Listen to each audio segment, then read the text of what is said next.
యెషయా గ్రంథము 8వ అధ్యాయం.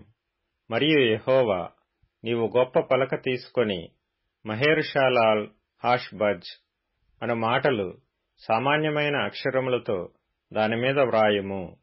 నా నిమిత్తము నమ్మకమైన సాక్ష్యము పలుకుటకు యాజకుడైన ఊరియాను, యెబెరెక్యాయు కుమారుడైన జెకర్యాను సాక్షులుగా పెట్టెదనని నాతో చెప్పగా, నేను ప్రవక్త్రి యొద్దకు పోతిని.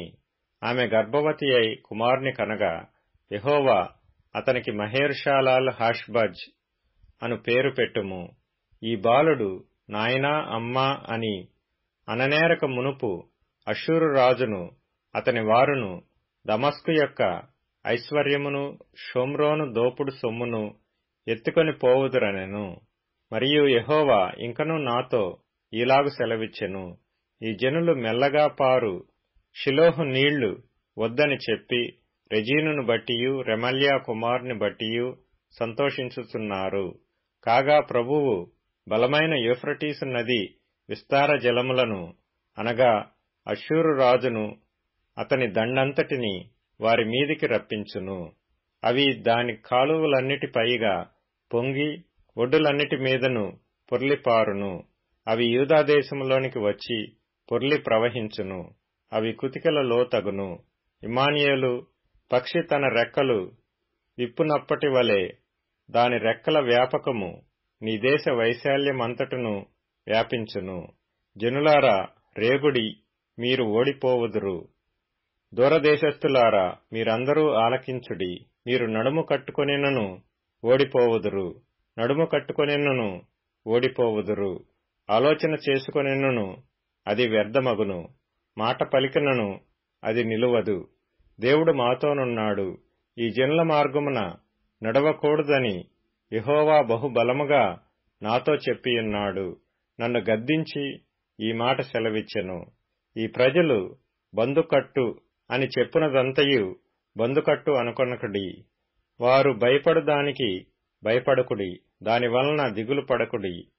సైన్యములకధిపతియగు యెహోవాయే పరిశుద్ధుడనుకొనుడి. మీరు భయపడవలసిన వాడు ఆయనే. ఆయన కోసరమే దిగులు పడవలను. అప్పుడాయన మీకు పరిశుద్ధ స్థలముగా నుండును. అయితే ఆయన ఇశ్రాయేలు యొక్క 2 కుటుంబములకు తగులు రాయిగాను అభ్యంతరము కలిగించు బండగాను ఉండును. యెరూషలేము నివాసులకు బోనుగాను చిక్కు వలగాను ఉండును. అనేకులు వాటికి తగిలి తొట్టిల్లుచు పడి కాళ్ళు చేతులు విరిగి చిక్కుబడి పట్టబడుదురు. ఈ ప్రమాణ వాక్యమును కట్టుము. ఈ బోధను ముద్రించి నా శిష్యులకు అప్పగింపుము. యాకోబు వంశమునకు తన ముఖమును మరుగు చేసుకొను యెహోవాను నమ్ముకొను నేను ఎదురుచూచుచున్నాను. ఆయన కొరకు నేను కనిపెట్టుచున్నాను. ఇదిగో నేనును యెహోవా నాకిచ్చిన పిల్లలను సియోను కొండ మీద నివసించు సైన్యములకధిపతియగు యెహోవా వల్ని సూచనలుగాను మహత్కార్యములుగాను ఇశ్రాయేలీల మధ్య ఉన్నాము. వారు మిమ్మును చూచి కర్ణపిశాచి గలవారి యొద్దకు కిచకిచలాడి గొణుగు మంత్రజ్ఞుల యొద్దకును వెళ్లి విచారించుడని చెప్పునప్పుడు, జనులు తమ దేవుని యొద్దనే విచారింపవద్దా? సజీవుల పక్షముగా చచ్చిన వారి యొద్దకు వెళ్లదగునా? ధర్మశాస్త్రమును ప్రమాణ వాక్యమును విచారించుడి. ఈ వాక్య ప్రకారము వారు బోధించని ఎడల వారికి అరుణోదయము కలుగదు. అట్టివారు ఇబ్బంది పడుచు ఆకలిగొని దేశ సంచారము చేయుదురు. ఆకలిగొనుచు వారు కోపపడి తమ రాజు పేరను తమ దేవుని పేరను శాపములు పలుకుచు మీద చూతురు. భూమి తట్టు తేరి చూడగా బాధలను అంధకారమును దుస్సహమైన వేదనయు కలుగును. వారు గాఢాంధకారములోనికి తోలివేయబడిదరు. యెషయా గ్రంథము 9వ అధ్యాయము. అయినను వేదన పొందిన దేశము మీద మబ్బు నిలువలేదు. పూర్వకాలమున ఆయన జెబూలూను దేశమును నఫ్తాలి దేశమును అవమానపరచెను. అంత్యకాలమున ఆయన సముద్ర ప్రాంతమును అనగా యోర్దాను అద్దరిని అన్యజనుల గలిలయ ప్రదేశమును మహిమగలదానిగా చేయుచున్నాడు. చీకటిలో నడుచు జనులు గొప్ప వెలుగును చూచుచున్నారు. మరణఛాయ గల దేశ నివాసుల మీద వెలుగు ప్రకాశించును. నీవు జనమును విస్తరింపజేయుచున్నావు, వారి సంతోషమును వృద్ధిపరచుచున్నావు. కోతకాలమున మనుష్యులు సంతోషించున్నట్లు, దోపుడు సొమ్ము పంచుకొనువారు సంతోషించున్నట్లు వారు నీ సన్నిధిని సంతోషించుచున్నారు.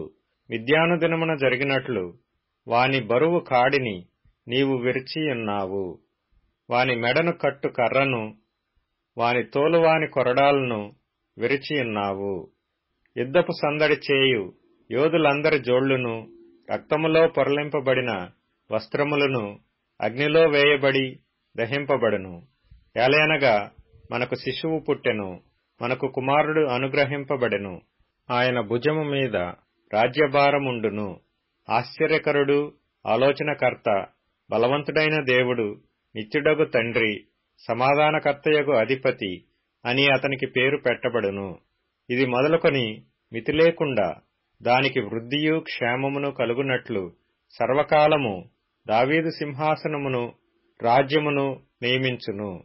న్యాయము వలనను నీతి వలనను రాజ్యమును స్థిరపరచుటకు అతడు సింహాసనాసీనుడై రాజ్యపాలన చేయును. సైన్యములకధిపతియగు యెహోవా ఆసక్తి కలిగి దీనిని నెరవేర్చును.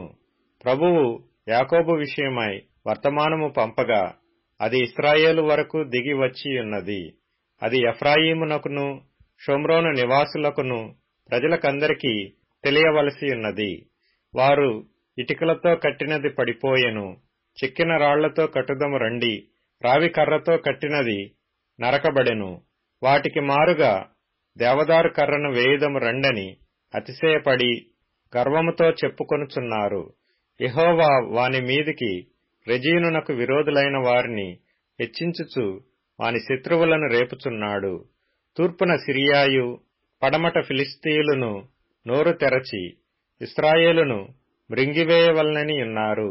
ఇలాగ జరిగినను ఆయన కోపము చల్లారలేదు, ఆయన బాహువు ఇంకనూ చాపపడియున్నది. అయినను జనులు తమ్ము కొట్టిన వాని తట్టు తిరుగటలేదు, సైన్యములకధిపతియగు యెహోవాను వెదకరు. కావున యెహోవా ఇశ్రాయేలులో నుండి తలను, తోకను, తాటి కమ్మను, రెల్లును ఒక దినమున కొట్టివేయును. పెద్దలను గనులను తల, కలలాడు ప్రవక్తలు తోక. ఈ జనుల నాయకులు త్రోవ తప్పించువారు, వారిని వెంబడించువారు వారి చేత మృంగివేయబడుదురు. వారందరును భక్తిహీనులను దుర్మార్గులునై యున్నారు. ప్రతి నోరు దుర్భాషలాడును. కాబట్టి ప్రభువు వారి యవ్వనులను చూచి సంతోషింపడు. వారిలో తల్లిదండ్రులు లేనివారి ఎందైనను జాలిపడడు. ఈలాగున జరిగినను ఆయన కోపము చల్లారలేదు, ఆయన బాహువు ఇంకనూ చాపబడియున్నది. భక్తిహీనత అగ్నివలే మండుచున్నది. అది గచ్చపొదలను బలు రక్కసి చెట్లను కాల్చి అడవి పొదలలో రాజును. అవి దట్టమైన పొగవలే చుట్టుకొనుచు పైకి ఎగయును.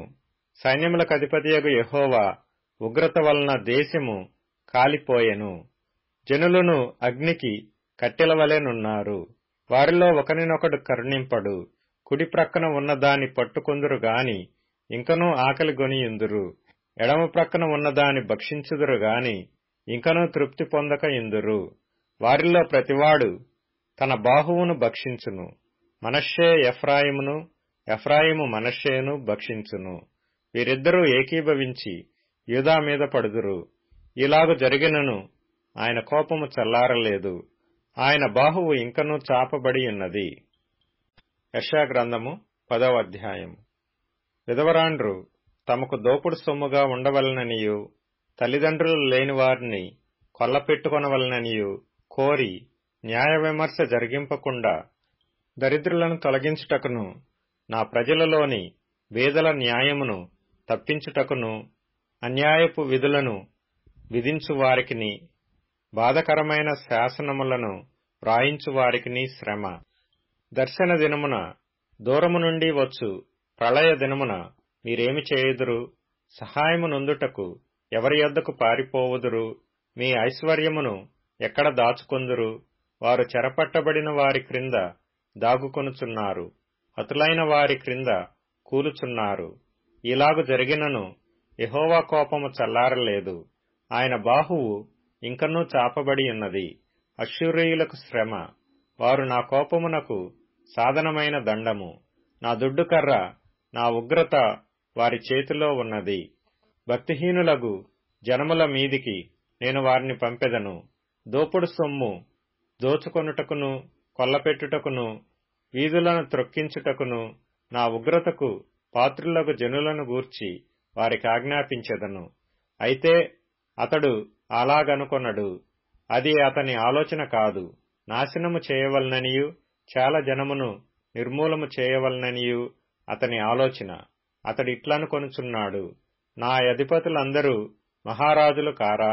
కల్నో కర్కెమీషు వలె నుండలేదా? హమాతు అర్పాదు వలె నుండలేదా? షోమ్రోను దమస్కు వలె నుండలేదా? విగ్రహములను పూజించు రాజ్యములు నా చేతికి చిక్కినవి గదా? వాటి విగ్రహములు యెరూషలేము షోమ్రోనుల విగ్రహముల కంటే ఎక్కువైనవి కదా? షోమ్రోనునకును దాని విగ్రహములకును నేను చేసినట్లు యెరూషలేమునకును దాని విగ్రహములకును చేయకపోదునా అనెను.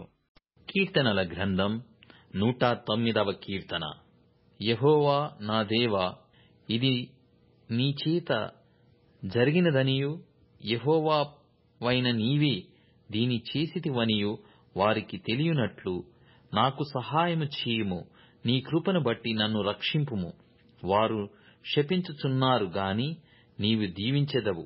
వారు లేచి అవమానము పొందెదరు గాని నీ సేవకుడు సంతోషించును. నా విరోధులు అవమానము ధరించుకొందురుగాక, తమ సిగ్గునే నిలువుటంగీ వలె కప్పుకొందురుగాక. నా నోటితో నేను యెహోవాకు కృతజ్ఞతాస్తుతులు మెండుగా చెల్లించెదను. అనేకుల మధ్యను నేనాయనను స్తుతించెదను. దరిద్రుని ప్రాణమును విమర్శకు లోపర్చువారి చేతిలో నుండి అతని రక్షించుటకై యెహోవా అతని కుడి ప్రక్కను నిలుచుచున్నాడు. సామెతల గ్రంథం 23వ అధ్యాయం. ఎదుటివాని మేలు ఓర్చలేని వానితో కలిసి భోజనము చేయకుము. వాని రుచిగల పదార్థములను ఆశింపకుము. అట్టివాడు తన అంతర్యములో లెక్కలు చూచుకొనువాడు. తినుము త్రాగుము అని అతడు నీతో చెప్పునే గాని అది హృదయములో నుండి వచ్చు మాట కాదు. నీవు తినిన దానిని కక్కివేయుదువు. నీవు పలికిన ఇంపైన మాటలు వ్యర్థములగును. కొరింథీయులకు రాసిన 2వ పత్రిక 10వ అధ్యాయం. తమ్మును తామే మెచ్చుకొని కొందరితో జతపరచబడుటకైనను వారితో సరిచూచుకొనుటకైనను మేము తెగింపజాలము గాని, వారు తమలోనే ఒకరిని బట్టి ఒకరు ఎన్నిక చేసుకొని ఒకరితోనొకరు సరిచూచుకొనుచున్నందున గ్రహింపులేకయున్నారు. మేమైతే మీరకు మించి అతిశయపడము గాని, మీరున్న స్థలము వరకును రావలెనని దేవుడు మాకు కొలిచి ఇచ్చిన మేరకు లోబడియుండి అతిశయించుచున్నాము. మేము క్రీస్తు సువార్త ప్రకటించుచు మీ వరకును వచ్చియుంటిమి గనుక మీ యొద్దకు రానివారమైనట్టు మేము మా మేర దాటి వెళ్ళుచున్న వారము కాము. మేము మేరకు మించి ఇతరుల ప్రయాస ఫలములలో భాగస్థులమనుకొని అతిశయపడము. మీ విశ్వాసము అభివృద్ధి నొందిన కొలది మాకనుగ్రహింపబడిన మేరలకు లోపలనే సువార్త మరి విశేషముగా వ్యాపింపజేయుచు మీ ఆవలి ప్రదేశములలో కూడా సువార్త ప్రకటించబడినట్లుగా మేము మీ మూలముగా ఘనపరచబడుదుమని నిరీక్షించుచున్నామే గాని మరి ఒకని మేరలో చేరి సిద్ధమయ్యున్నవి మావి అయినట్టు అతిశయింపగోరము. అతిశయించువాడు ప్రభువునందే అతిశయింపవలెను. ప్రభువు మెచ్చుకొనువాడే యోగ్యుడు గాని తన్ను తానే మెచ్చుకొనువాడు యోగ్యుడు కాడు. కొరింథీయులకు రాసిన 2వ పత్రిక 11వ అధ్యాయము. కొంచెం వివేకముగా నేను మాట్లాడినను మీరు సహింపవలనని కోరుచున్నాను. నన్ను గూర్చి మీరేలాగైనను సహించుడి. దేవాసక్తితో మీ ఎడల ఆసక్తి కలిగియున్నాను. ఎందుకనగా పవిత్రురాలైన కన్యకనుగాను ఒక్కడే పురుషునికి అనగా క్రీస్తుకు సమర్పింపవలెనని మిమ్మును ప్రదానము చేసితిని గాని సర్పము తన కుయుక్తి చేత హవ్వను మోసపరిచినట్లు మీ మనస్సులను చెరపబడి క్రీస్తు ఎడల నున్న సరళత నుండియు పవిత్రత నుండియు ఎట్లైనను తొలగిపోవునేమో అని భయపడుచున్నాను. ఏలయనగా వచ్చిన వాడెవడైనను మేము ప్రకటింపని మరియొక యేసును ప్రకటించినను, లేక మీరు పొందని మరియొక ఆత్మను మీరు పొందినను, మీరు అంగీకరింపని మరియొక సువార్త మీరు అంగీకరించినను, మీరు వానిని గూర్చి సహించుట యుక్తమే. నేనైతే మిక్కిలి శ్రేష్ఠులైన ఈ అపోస్తలుల కంటే లేశమాత్రమును తక్కువవాడను కానని తలంచుకొనుచున్నాను. మాటల యందు నేను నేర్పు లేనివాడనైనను జ్ఞానమందు నేర్పు లేనివాడను కాను. ప్రతి సంగతిలోనూ అందరి మధ్యను మీ నిమిత్తము మేము ఆ జ్ఞానమును కనపరచియున్నాము. మిమ్మును హెచ్చరింపవలెనని మీకు దేవుని సువార్తను ఉచితముగా ప్రకటించుచు నన్ను నేనే తగ్గించుకొనినందున పాపము చేసితినా? మీకు పరిచర్య చేయుటకై నేనితర సంఘముల వలన జీతము పుచ్చుకొని వారి ధనము దొంగిలిన వాడనైతిని. మరియు నేను మీ యొద్దనున్నప్పుడు నాకక్కర కలిగియుండగా నేనెవని మీదనూ భారము మోపలేదు. మసిదోనియా నుండి సహోదరులు వచ్చి నా అక్కర తీర్చిరి. ప్రతి విషయములోనూ నేను మీకు భారముగా ఉండకుండా జాగ్రత్త పడితిని. ఇక ముందుకును జాగ్రత్త పడుదును. క్రీస్తు సత్యము నాయందు ఉండుట వలన అకయ ప్రాంతముల యందు నేనిలాగు అతిశయపడకుండా నన్ను ఆటంకపరచుటకు ఎవరి తరము కాదు. ఎందువలన నేను మిమ్మును ప్రేమింపనందువలననా దేవునికి తెలియను. అతిశయ కారణము వెదకువారు ఏ విషయములో అతిశయించుచున్నారో ఆ విషయములో వారును మావలనేయున్నారని కనబడు నిమిత్తము వారికి కారణము దొరకకుండా కొట్టివేయుటకు నేను చేయుచున్న ప్రకారమే ఇక ముందుకును చేతును. ఏలయనగా అట్టి వారు క్రీస్తు యొక్క అపోస్తలుల వేషము ధరించుకొనువారయ్యుండి దొంగ అపోస్తలులను మోసగాండ్రగు పనివారునయ్యున్నారు. ఇది ఆశ్చర్యము కాదు. సాతాను తానే వెలుగుదూత వేషము ధరించుకొనుచున్నాడు గనుక వాని పరిచారకులను నీతి పరిచారకుల వేషము ధరించుకొనుట గొప్ప సంగతి కాదు. వారి క్రియల చొప్పున వారికంతము కలుగును.